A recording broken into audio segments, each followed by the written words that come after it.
Bismillahirrahmanirrahim. Perkenalkan, nama saya Tia Terenalia dengan NIM 230105500020 akan memulai pembelajaran mikro pada hari ini.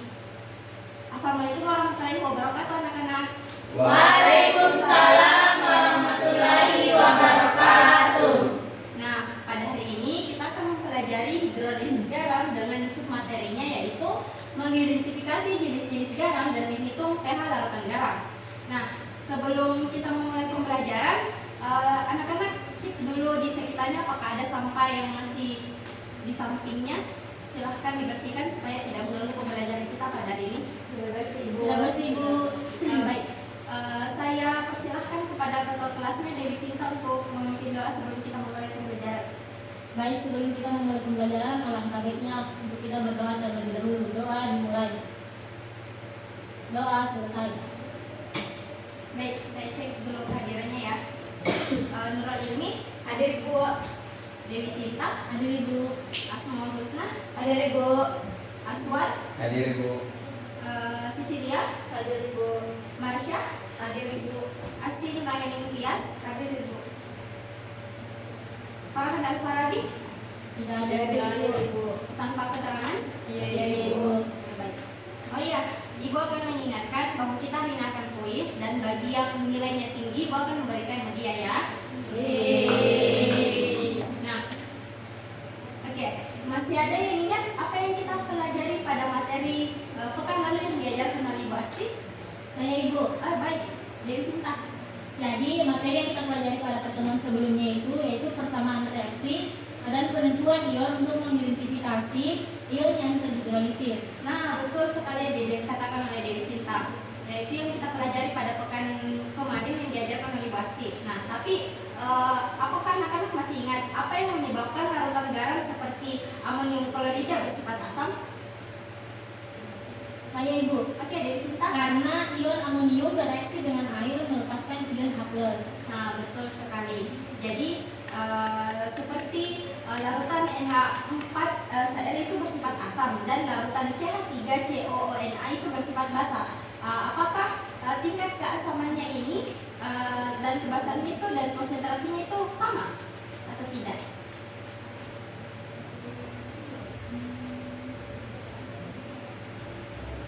Ayo, tentu tidak kan? Nah, tentu tidak. Nah, dalam aplikasi seperti pada obat tetes mata itu larutannya itu bersifat asam dan basa. Nah, tapi kita harus tahu dulu berapa pH-nya pada contoh apa ya tadi tetes mata pada kehidupan sehari-hari. Oke, kan pada materi sebelumnya itu kita memahami bahwa larutan garam itu bersifat asam, basa, dan netral, dan kita juga bisa menuliskan reaksi hidrolisisnya pada yang tadi Dewi Sinta sebutkan. Nah, pada hari ini tuh kita akan mendalami bagaimana cara menghitung nilai pH dari larutan garam tersebut secara kuantitatif. Nah, adapun tujuan pembelajaran kita pada hari ini yaitu melalui diskusi kelompok dan studi literatur, peserta didik mampu mengidentifikasi jenis-jenis garam berdasarkan komponen asam dan basa fungsinya dengan benar. Dan adapun tujuan pembelajaran yang kedua yaitu mampu menghitung pH larutan garam dari persamaan hidrolisis garam dengan benar. Nah, sebelum itu Ibu akan memberikan LKPD. Ibu akan bagi menjadi 3 kelompok. Apa Ibu bagi sendiri atau anak-anak yang bagi? Ibu. Oke. Di sini kelompok 1, 2, dan kelompok 3. Silakan Ibu.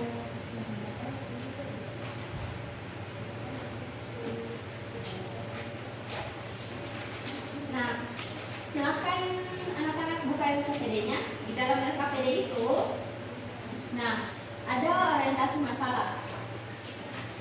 Coba perhatikan gambar di atas selama 2 menit dulu.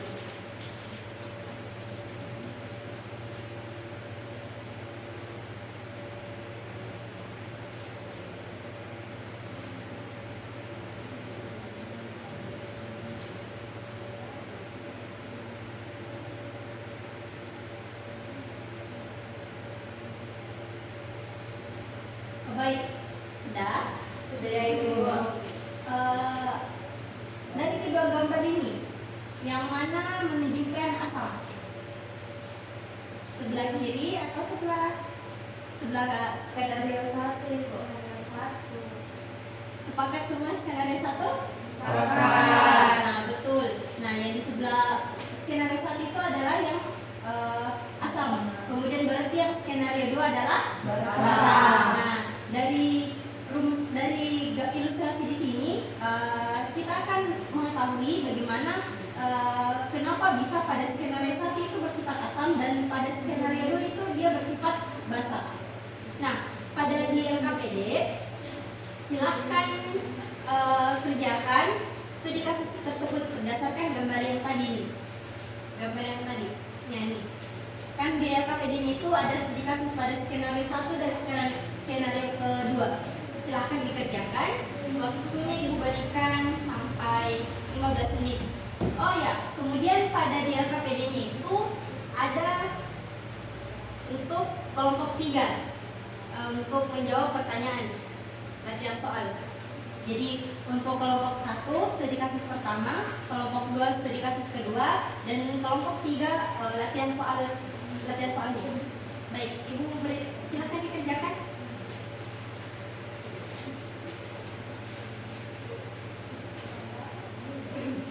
Oh iya, jangan lupa di sini ada di dalam LKPD-nya itu ada bahan ajar dan buku paket. Silahkan mencari jawabannya di bahan ajar dan buku paket yang ada barcode pada LKPD-nya ya. Oh iya, sebelum itu ada yang bisa menjawab berdasarkan dari gambar ini, berdasarkan dari gambarnya, apakah ada yang bisa merumuskan pertanyaan berdasarkan gambar ini?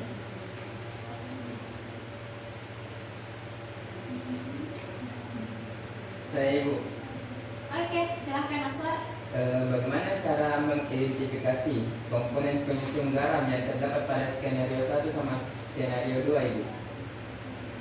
Oke, bagus sekali. Kemudian masih ada?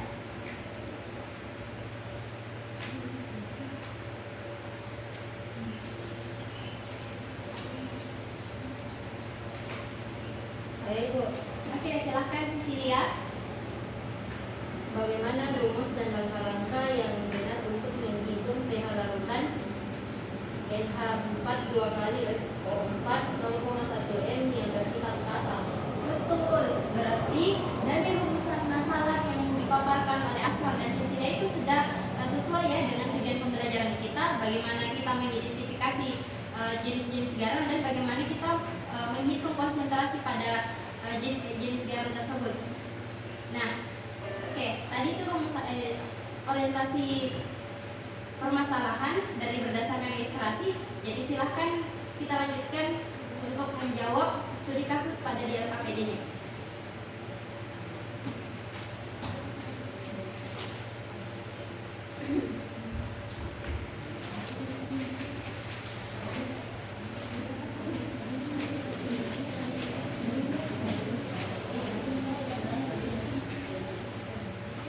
Ibu mau bertanya, Ibu? Ya, silahkan.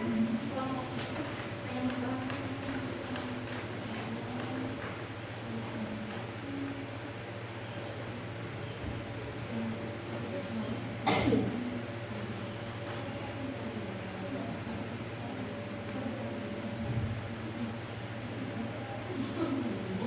Ini kan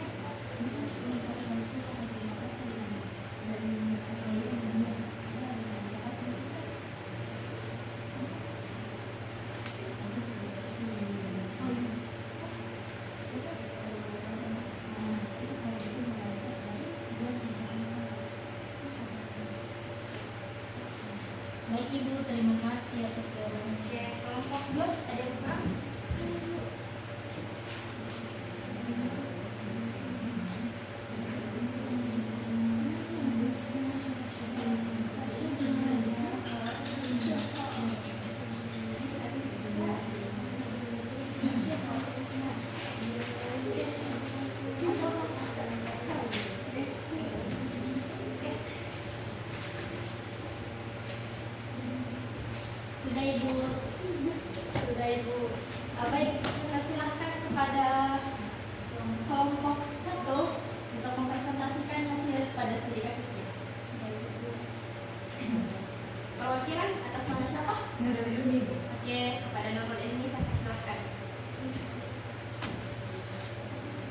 Baik, di sini saya sebagai perwakilan kelompok 1 akan memaparkan di mana untuk identifikasi garam, yaitu garamnya NH42SO4 dengan reaksi ionisasi garam sebagai berikut, di mana NH42SO4 aqueous menghasilkan 2 NH4 plus ditambah dengan SO4 2-, di mana kationnya itu adalah NH4 plus yang berasal dari basa lemah. Kemudian untuk aniannya yaitu SO4 2- yang berasal dari asam kuat, yaitu asam H2SO4. Nah, sifat garamnya yaitu asam karena berasal dari basa lemah dan asam kuat.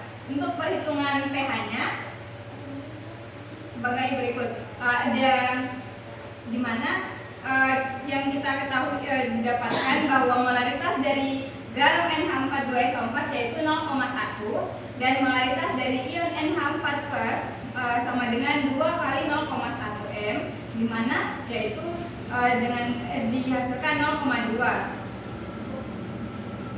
Kemudian untuk ada pun rumus dari untuk mencari ion H+ atau hidrolisis asam, yaitu H+ disama dengan akar kesetimbangan air dibagi dengan kesetimbangan asam dikali dengan molaritas ion. Nah, kemudian dimasukkan data berikut data tadi ke dalam rumus, di mana 1 kali 10 pangkat min 14 dibagi dengan 1 kali 10 pangkat min 5 dikali dengan 0,2, yaitu normalitas ion tadi.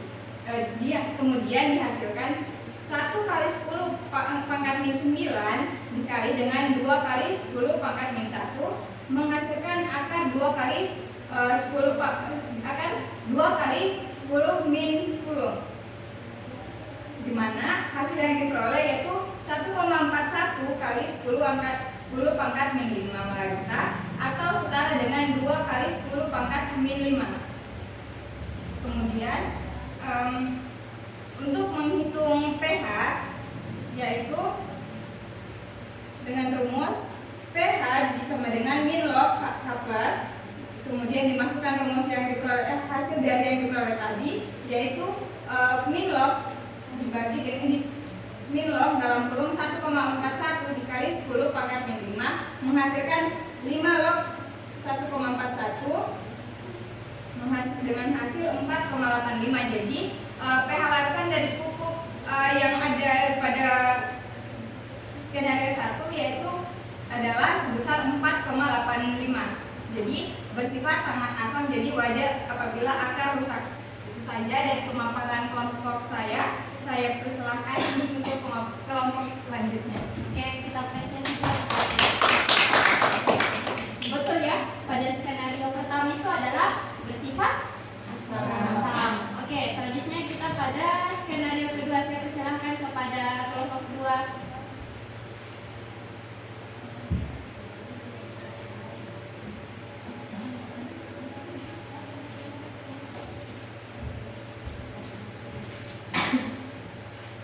Nah, di sini saya perwakilan dari kelompok 2. Di sini Atas nama siapa?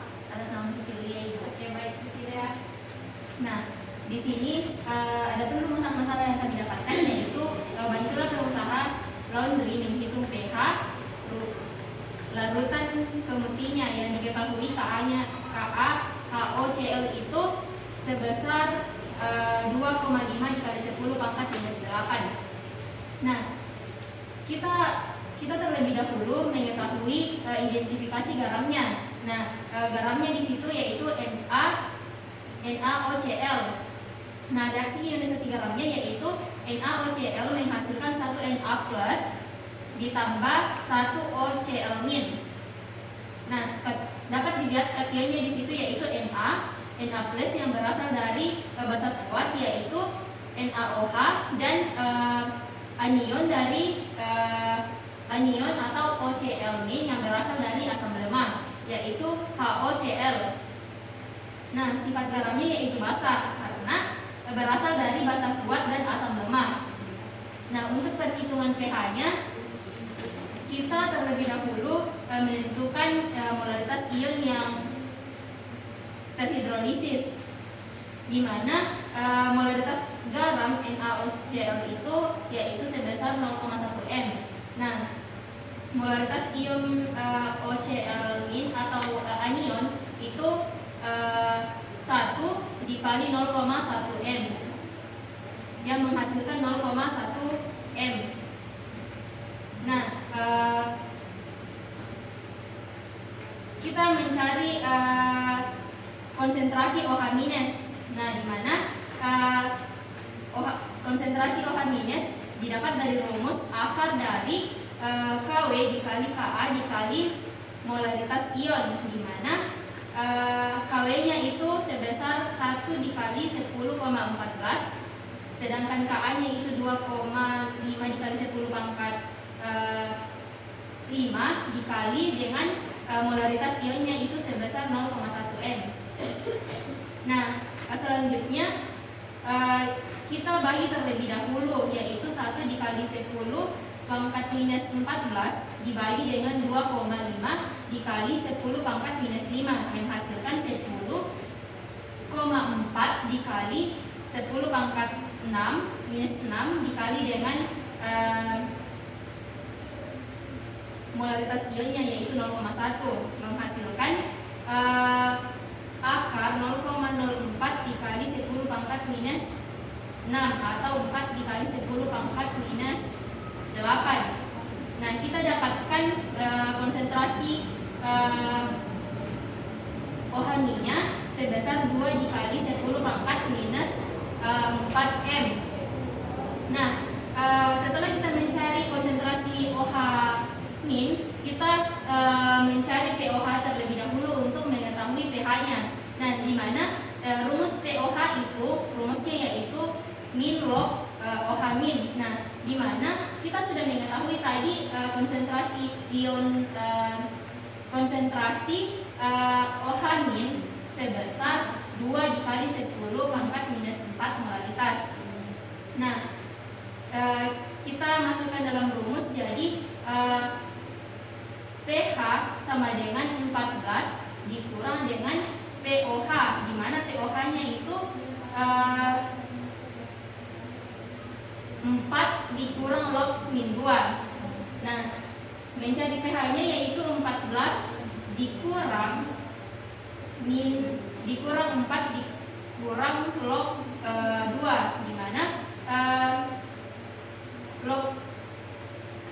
di mana minus kali minus itu positif. Jadi di sini itu 14 ditambah dengan 4 log 2. Jadi 10 ditambah dengan 2 menghasilkan 10,3.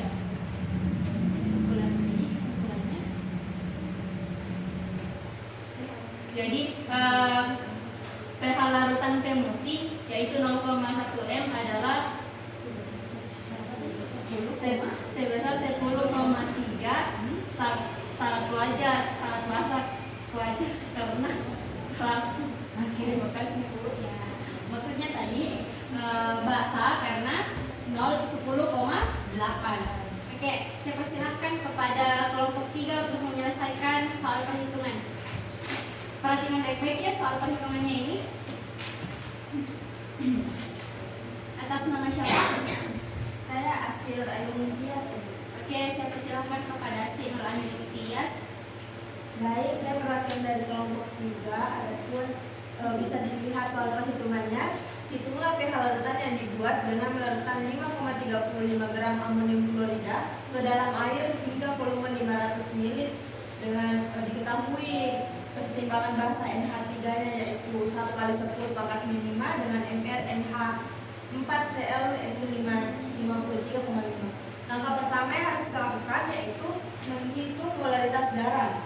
Pertama-tama kita mencari tahu molnya terlebih dahulu dengan cara membagi massa dibagi dengan MR. Adapun massanya tadi yang telah diketahui yaitu 5,35 gram dibagi dengan MR-nya 53,5 gram per mol menghasilkan 0,1 mol. Kemudian volume yang diketahui yaitu 500 ml kita ubah ke liter menjadi 0,5 liter. Adapun molaritasnya dengan cara membagi mol dengan volume. Adapun tadi molnya 0,1 mol dibagi dengan 0,5 liter menghasilkan 0,2 molaritas. Selanjutnya, langkah selanjutnya kedua yaitu menghitung H+ dari garam asam. Dengan cara bisa dilihat rumusnya di atas, yaitu konsentrasi H+ sama dengan akar kesetimbangan air dibagi dengan kesetimbangan basa dikali dengan molaritasnya. Adapun nilai Kw atau kesetimbangan airnya yaitu 1 kali 10 pangkat min 14 dibagi dengan 1 kali 10 pangkat min 5 dikali dengan molaritasnya tadi yaitu 0,2. Kemudian setelah itu dibagi dan dikali menghasilkan nilai 1,41 kali 10 pangkat min 5 mol. Itu adalah nilai konsentrasi H+-nya. Selanjutnya ke langkah ketiga yaitu menghitung pH. Dengan cara bisa dilihat rumusnya yaitu pH sama dengan min log dikali konsentrasi H+. Min log kan tadi sudah didapat H+-nya yaitu 1,41 kali 10 pangkat min 5 mol. Kemudian dikalikan dengan min log menghasilkan 5 dikurang log 1,41. Maka pH yang didapatkan yaitu 4,85 dan bersifat asam. Oke, terima kasih dari kelompok 3. Oke, kita berefresh dulu untuk semua kelompok. Jadi, tadi dari kelompok 1 itu hasilnya adalah asam dengan nilai pH-nya 4,85. Kemudian basa itu hasilnya tadi 10,3, makanya dia bersifat basa. Kemudian hasil perhitungan tadi dari kelompok 3 yaitu dia juga bersifat asam karena hasil dari nilai pH-nya dihitung yaitu 4,85. Nah, kita kembali ke PT dulu. Ibu sedikit meluruskan ya.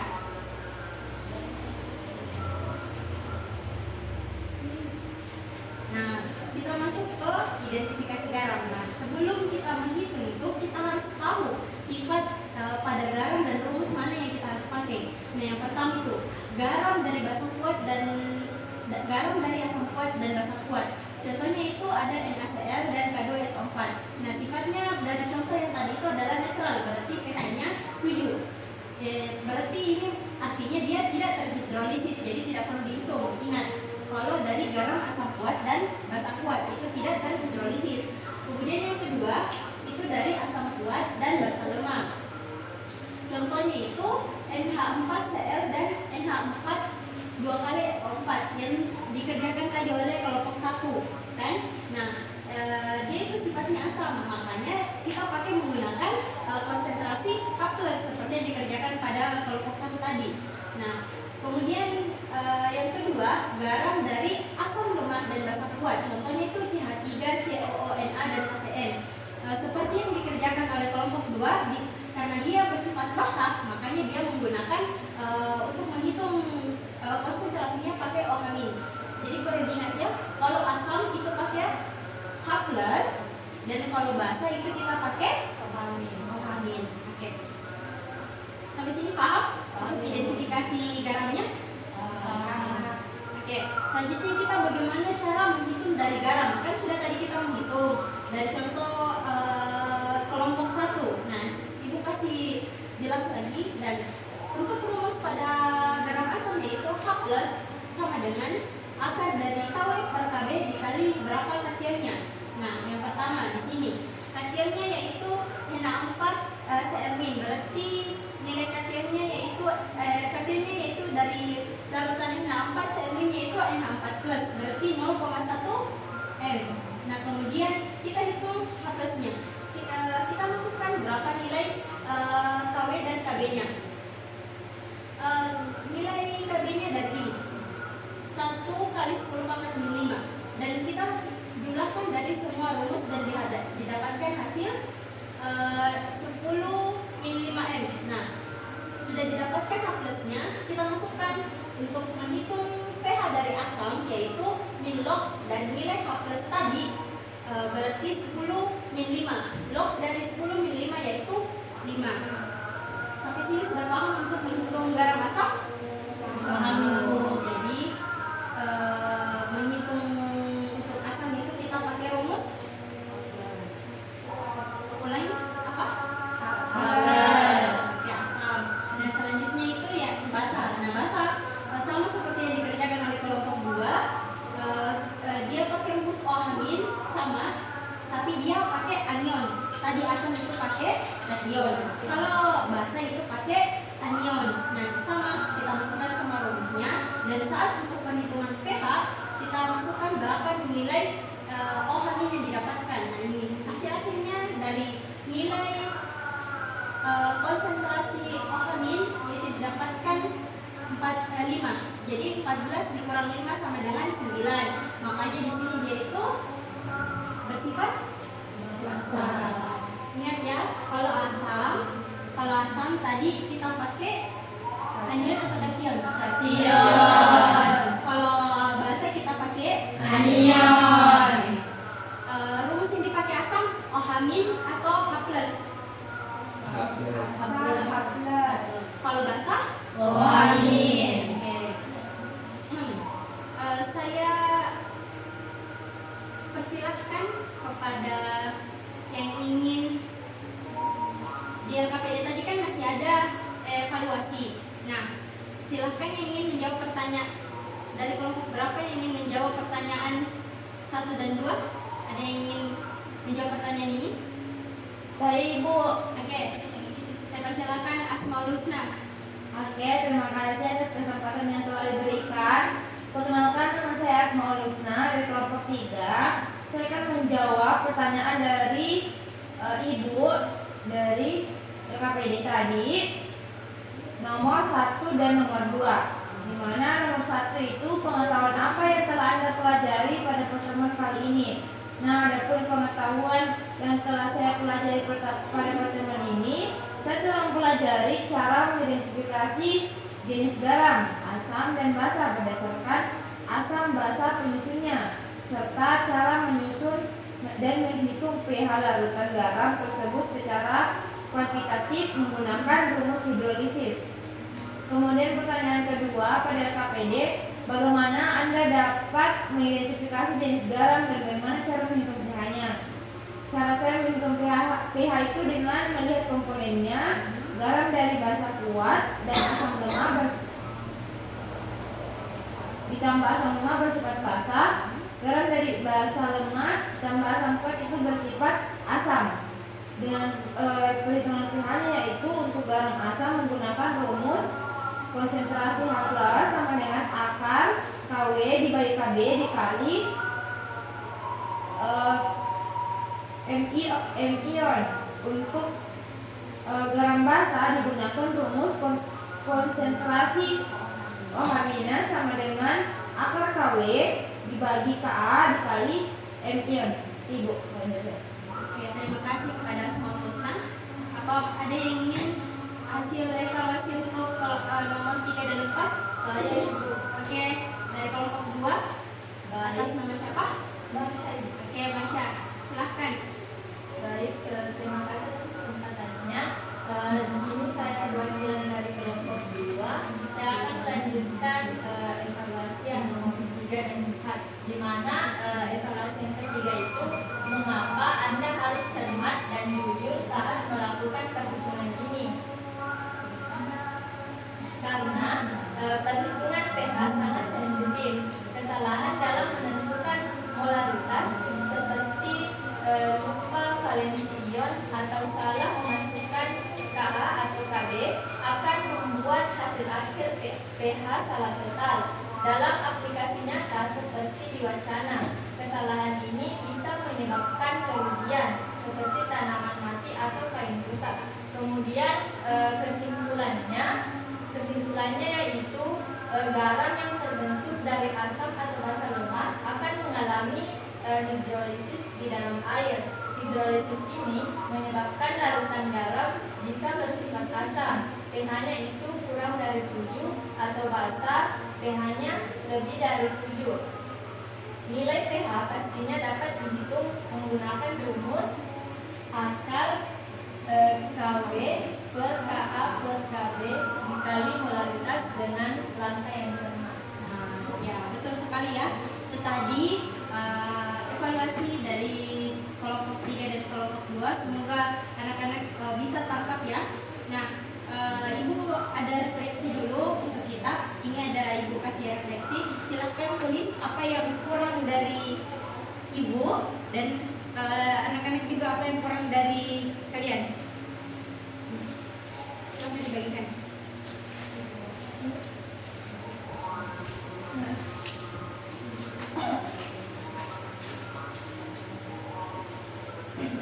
Oke, silakan diisi.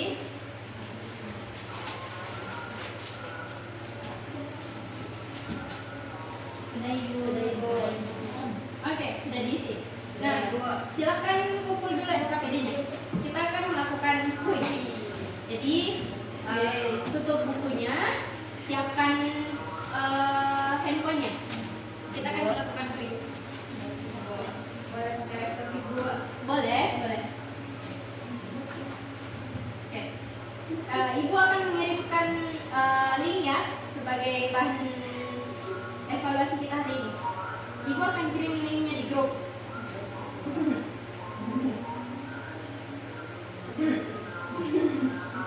Oke, silahkan dikerjakan. Langsung mulai ya.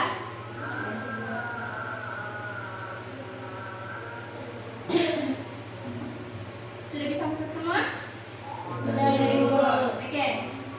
Kalau Bu bilang hitungan ketiga, silahkan dikerjakan. 1, 2, 3.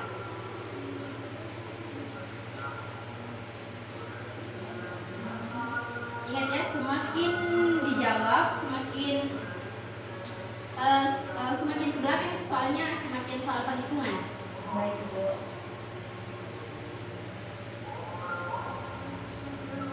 Sudah semua? Sudah, Ibu. Oke, Ibu akan lihat ya siapa yang mendapatkan nilai tertinggi pada hari ini. Oke, atas nama Nurul Ilmi. Dari 10 soal, dia hanya 2 menjawab salah. Silakan Nurul Ilmi.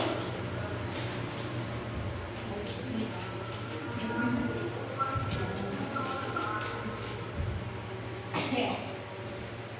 Mungkin itulah pembelajaran kita hari ini. Oh iya, jangan lupa untuk pekan depan itu akan dilanjutkan oleh Ibu Ilmi dengan materi tetap masih hidrolisis garam, tapi materinya yaitu pada penerapan dalam kehidupan sehari-hari. Semoga apa yang kita pelajari hari ini dari pertemuan pertama dari Ibu Asmaul Husna, dari pertemuan kedua Ibu Asti dan saya pertemuan ketiga sampai perhitungan itu masih kita ingat dan bisa diterapkan pada pertemuan selanjutnya dilanjutkan oleh Ibu Ilmi dalam kehidupan sehari-hari. Oke, silahkan kepada ketua kelasnya untuk membaca doa sebelum kita pulang. Baik, sebelum kita pulang alangkah baiknya kita berdoa terlebih dahulu. Doa dimulai. Doa selesai. Cukup sekian dari Ibu. Mohon maaf apabila ada yang kurang. Wassalamualaikum warahmatullahi wabarakatuh. Waalaikumsalam.